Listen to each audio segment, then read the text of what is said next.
Okay, so admit it. We all have this one room or space in our house that should be a home office or craft room or some other cool space, but it just becomes a catch-all, right? We throw everything in here. We don't know where else to put. It has no rhyme or reason, no organization. Well, in this video, you're going to get to see the complete transformation of this home office for my friend. You're going to get to see painting. I'm reupholstering these modern, really cool chairs that I got from a salvage shop. And I'm making pillows, and literally everything in this room, I would say 95% is going to be DIY'd or thrifted. So you want to stick around. I'm also giving away $1,000 to one grand prize winner and 29 additional prizes because this project is being sponsored by Arrow Tool Group. They just launched all these new hand tools. They've got office supplies that are being launched. And guess what? You can find them at arrowtoolgroup.com. Go check out their new site. Order some supplies for your DIY toolbox. You can save 15% by using ThriftDiving15 at checkout. And you can find all the links down below to enter the giveaway and enter the challenge. All right, back to the project. Now, this is what it looked like before we started. My friend wanted something that was full of color. She wanted it to be organized, and she loves deep colors. I love turquoise. She loves turquoise. We both decided let's do nifty turquoise. And then we wanted something with like a nice berry pink. And so we took the materials home and we got started. It took us probably about maybe 2 days to paint. We had run into some issues. Now, you want to make sure that you're cleaning your walls, removing all of your receptacle covers, your light covers. But where we had kind of failed is that we forgot to test what color the ceiling was going to be. So we thought we were going to do like a light turquoise, and that color ended up being a little bit too dark. So as we were rolling it onto the ceiling, we realized that it was just a little too dark. We wanted something lighter. So we decided to skip the ceiling for now and let's just move on to the walls. We did tape off around the windows and the doors, but because she was doing the walls and I was doing the trim, or not the trim, but I was doing along the ceiling, I didn't feel like I needed to tape off there. If you're using a really good paintbrush, like a 1.5 to 2 inch paintbrush with an angle, and you've got a steady hand, this is actually a way to save you time and money because you won't need as much painter's tape. But we did one coat, let that dry, and then we came back and did the ceiling, which you see here is a slightly lighter turquoise. And then we later did a second coat on the walls. And once the walls were done, it was time to move on to this rug. This rug was really in bad condition and there was pretty wood floors underneath of there. So I used my Arrow utility knife in order to cut it into basically cut it in half. We wanted to be able to easily carry this out and wear a dust mask if you're doing this because it does create a lot of fibers and dust and you don't want to be breathing that stuff in. You'll also need some tools because once you remove this padding underneath, you're going to want to have needle nose pliers and some pliers to pull out these staples. You're also going to need a hammer and a pry bar to get that tack strip out from along the perimeter. So go around the room and make sure you haven't forgotten any of the staples or any of the tacks. You do not want a toe to get caught on any of that. No, right? This is a huge difference. And my friend was right. It was a huge difference with the color on the wall, with the rug up, the carpet up. It was time to start looking for the things that spoke to us. You know, what did we want this room to look like? Did we want plants? Did we want pops of color? Like, what do we want? So we started scouring Facebook Marketplace and we found this $100 love seat, which was a steal. And then we went to Community Forklift and found these chairs. She got one and I got one. It was the right shape. It was beautiful and it was stinky. And we knew we needed like a nice bright pop of color. So I reached out to my friends at House Fabric and they were nice enough to say yes when I said, hey, can we get some of this fabric for this chair makeover? I have used Crypton fabric before. It's beautiful, but here's what's really great about it. You can spill literally anything. This is coffee. I spilled coffee on just a piece just to kind of show you how the fabric it doesn't penetrate, like it just does not. And so if you spill anything on this fabric, all you got to do is just blot it off. I mean, you can't really do that with other fabric that's not Crypton fabric. So when you look underneath, there's nothing there. The fabric is amazing. So I knew that this is what I wanted and they're like, yep, we'll send it to you. Just include us. So a big thanks to them for supplying the fabric. And I'm using my arrow tools to dismantle this chair. Now, when you're doing a upholstery project like this, you're going to do all the hardware removal first, and then you're going to start with usually the bottom of the chair. I'm taking out the staples here for the dust cover, and a pair of pliers are perfect to have because sometimes you'll want to be able to just pull that back very easily, and you can get a good grip with the pliers. Got the seat, which easily came off, and then we have the back and the sides, and this just looks like it's one piece. So we're going to set this aside for now, and we are going to just take off this seat cushion, and we'll probably keep the cushion inside because that actually will keep your cost lower. Otherwise, you got to buy a whole new cushion. So we're just going to be reupholstering the fabric. We're not going to do the cushion underneath. And here's another tip. Make sure that you are taking good pictures and videos before you start dismantling the fabric on this chair. You'll see that I'm pointing out some of the features, some of the construction, so that as I'm ripping the fabric away very gently, because I want to save this template to use as a pattern, I'm also making note of what's being done first, second, and third, so that when I put the chair back together, I can remember how it goes back together. And I'm also being very gentle when I'm taking the fabric off, because this I'm going to lay on top of my new fabric and use that as my template, as my pattern for the new chair. And I will tell you that I'll be cutting this slightly bigger because I want to make sure that I've got sufficient fabric to staple in place. Be very careful when you are removing this. This is called curve ease, also known as ply grip. This stuff will cut your fingers. So have a pair of pliers, wear gloves. If you need to twist it off in order to get those staples off, whatever works, but just be very, very careful. This stuff is razor sharp. I'm also removing the cording, the piping, and removing the interior part of the chair. And you'll see that it's actually 3 pieces, and there is cording, piping there in between those 3 pieces. So we will be sewing new pieces for that. The chair was really stinky, so I tried to clean up the foam as much as possible. I used some baking soda and even left it outside as well in the sunlight. With the foam clean, it was time to start using the old fabric to create a new pattern. Now you'll notice I'm using my new Arrow scissors. These just launched. I love these. So not only am I using them for my upholstery and they're sharp, but they also have a built-in box cutter on the tip. They're not sharp enough to cut your finger, but they are sharp enough to safely open a box whenever you're doing projects and you just need to open up your packages. So these are going to be a constant in my workshop for sure. Now, let's talk about how you actually apply this fabric. This is one thing that I learned in upholstery classes years ago. Whenever you're doing upholstery, always fold your fabric and find the center. Notch it the way you just saw me notch it. And then when you're upholstering, take a measurement and find the center of your chair, because you're going to line up that mark, that center mark, with your notch. And then you're going to staple it. You're only going to want to put 1 or 2 staples here, and then you're going to rotate it and put another staple, pulling it tight right there in that center. So essentially what you're doing is you're going to apply staples at north, south, east, and west. And once you apply those 4 points, then you can start pulling it tight in order to get really tight corners.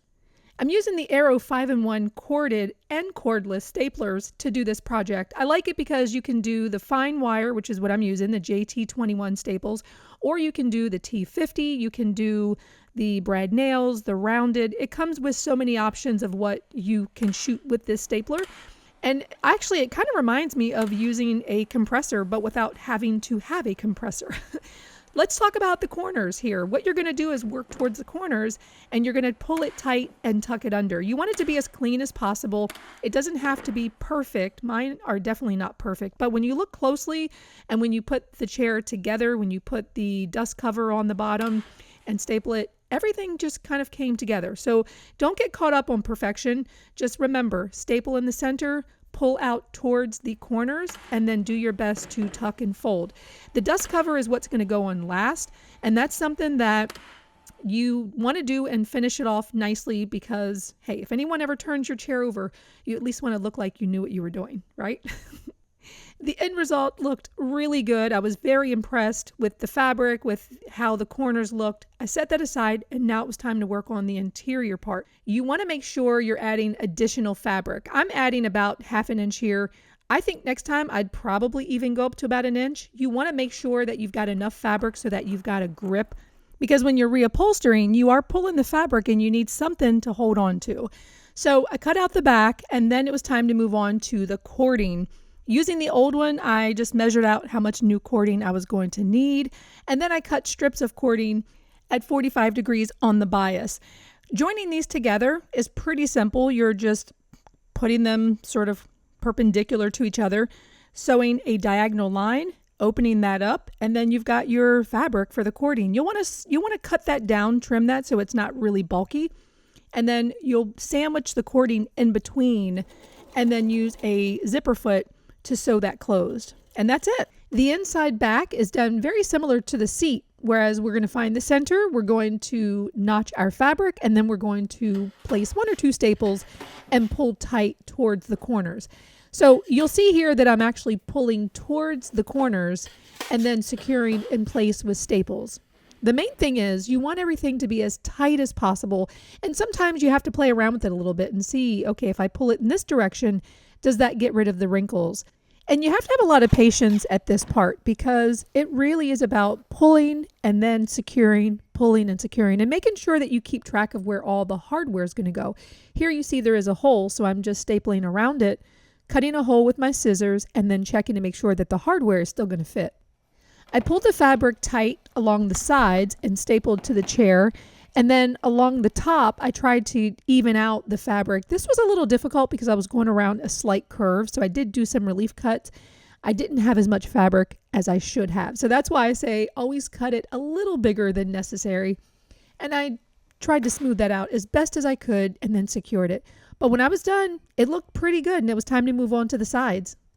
I sewed this short piece of cording to the inside arm and then applied it to the chair. I did 1 staple on the outside, and then I pulled it as tight as I could and did another staple at the bottom.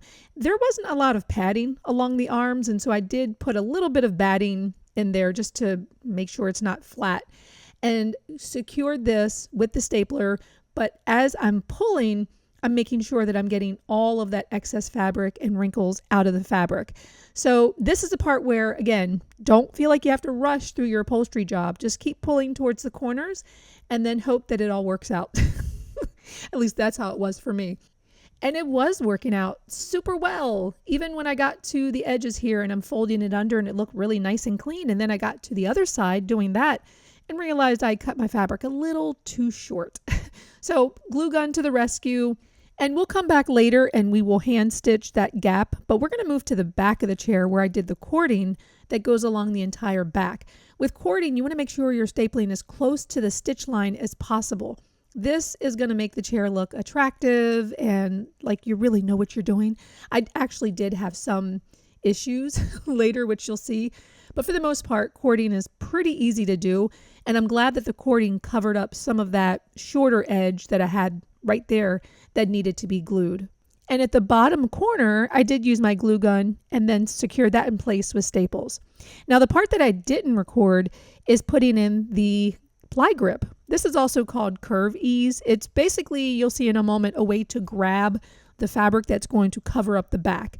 And I do have another video that I will link to down below and up in the corner if you want more of an instruction on how to apply this. It's pretty simple. Going back to the hand stitching, I just got an upholstery needle, a curved upholstery needle, and just hand stitched those gaps closed and knotted it off. I bought a layer of batting to put over the back of the chair. Even though there wasn't batting in the chair when I tore it down, I do like that it adds a little bit of a cushion there. So at the top, in the center, I'm just going to push some of that fabric into the teeth and then close it with my fingers. And then I'm going to pull that fabric tight and secure it with a staple.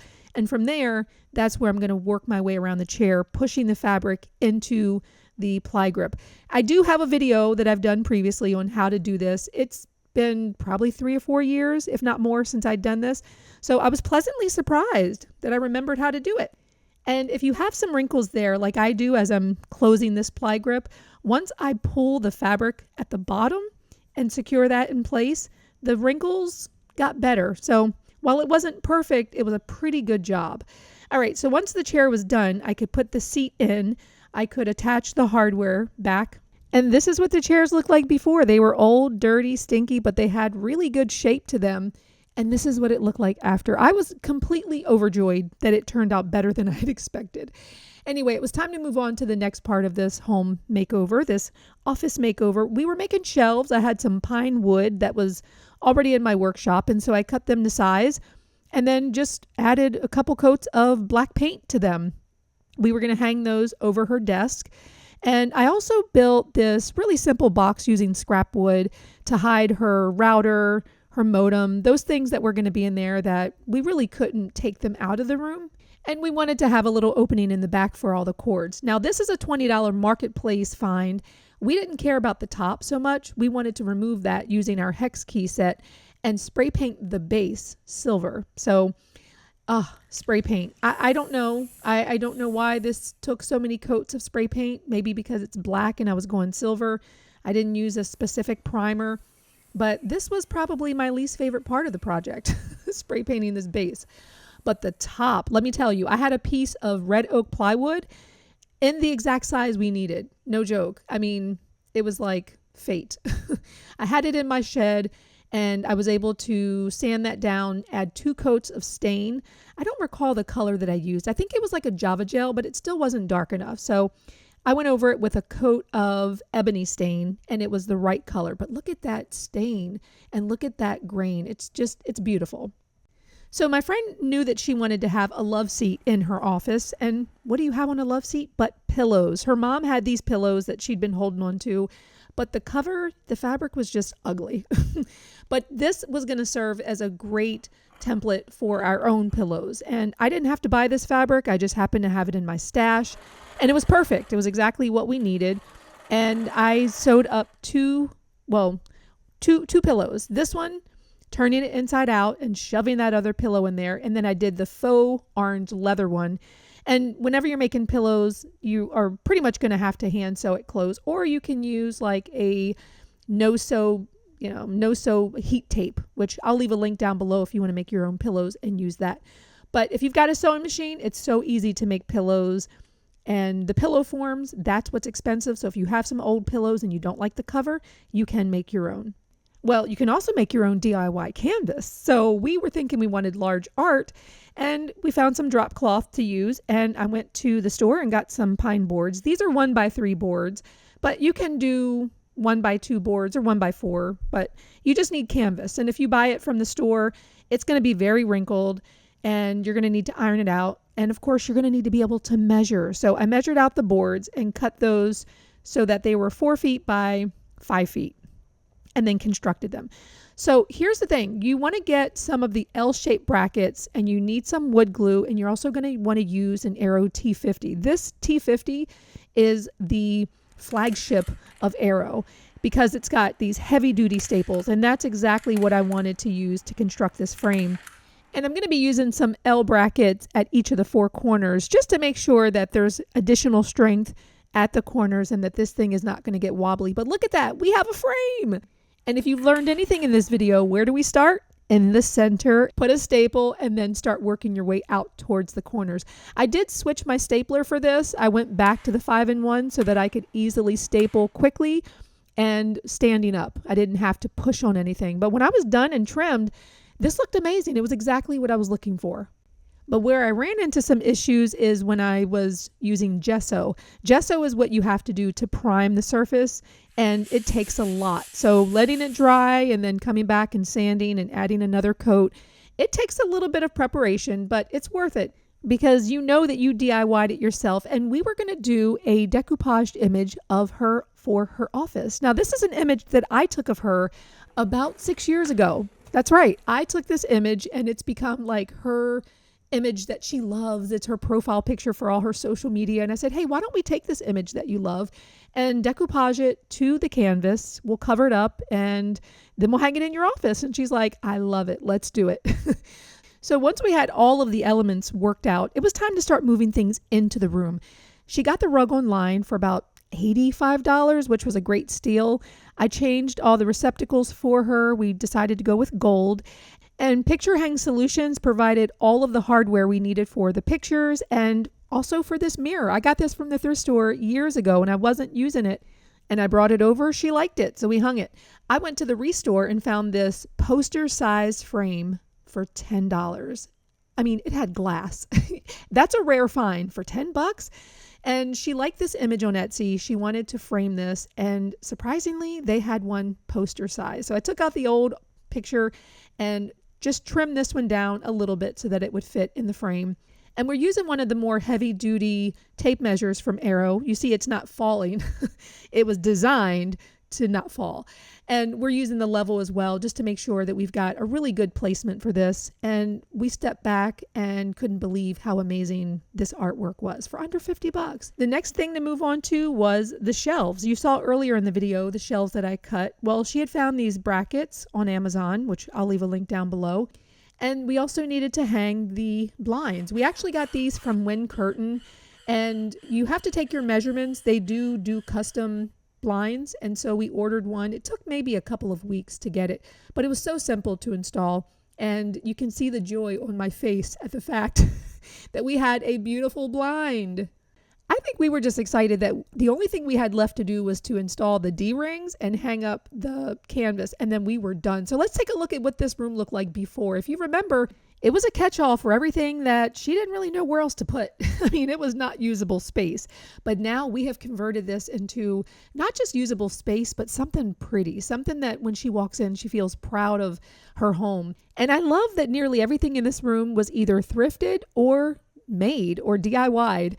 And that is something that feels good to me because, you know, I love doing projects. So do you love doing projects too? Because I want to invite you to do my 30-day fall overhaul challenge. That's right. I want you to pick one space, one project, something that you've been wanting to work on that you have been meaning to do, but somehow you keep procrastinating, or you have a room that looks like that. I want you to sign up. And remember, we're doing a $1,000 grand prize giveaway with Arrow Tool Group. So all you have to do is enter your email to win. But if you want to do the challenge and get more entries into the giveaway, then you can sign up for the challenge and get more entries for more chances to win. And I want to see you win, not just winning the grand prize, but I want to see you win in transforming your home and feeling the same pride that we do.